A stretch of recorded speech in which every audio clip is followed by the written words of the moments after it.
Here's a question for you.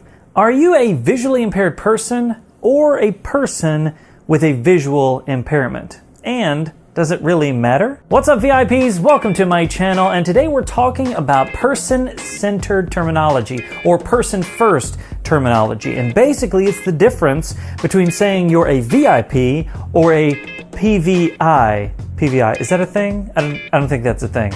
But basically, the difference between putting your issue, your visual impairment, before the word person, or putting the word person before the phrase visual impairment or some other issue that you have. By the way, if you're new to the channel, my name is Derek, and if you're interested in discovering life after sight loss, I create new videos each and every week, so I'd love for you to consider subscribing to my channel and clicking that bell icon so you don't miss another single video. I recently read an article where a teacher of the visually impaired was talking about using person-first terminology or person-centered terminology. How when they talk about the students, they always want to talk about the students who are visually impaired as opposed to the visually impaired students. And I thought about this because I often say that our visual impairment doesn't define us. It is not the one thing that's all we are. But I thought about how when we lose our sight, that label kind of, that terminology gets put on us.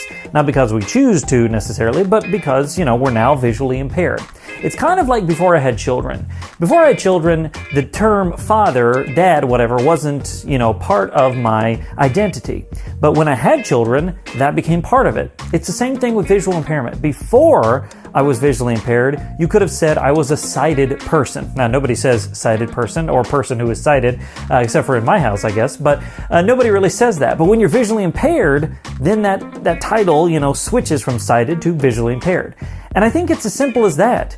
I always encourage, think of yourself as a person first. But here on the channel, I say VIP, which stands for visually impaired person, all the time. And I really just don't think it's that big a deal.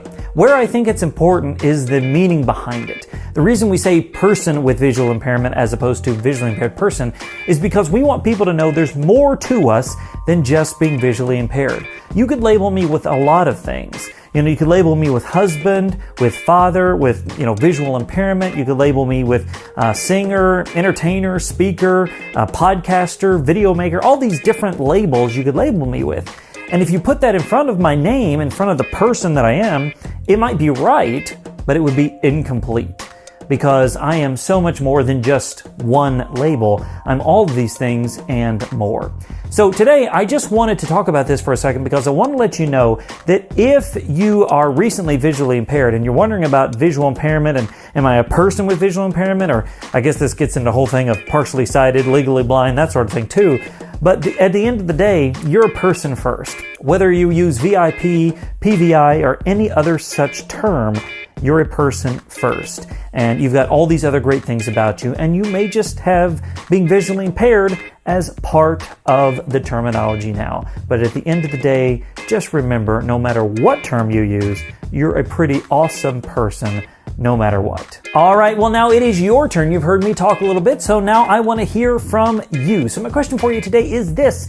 What term do you use whenever you talk about being visually impaired? I don't mean visually impaired, legally blind, low vision. I don't mean that.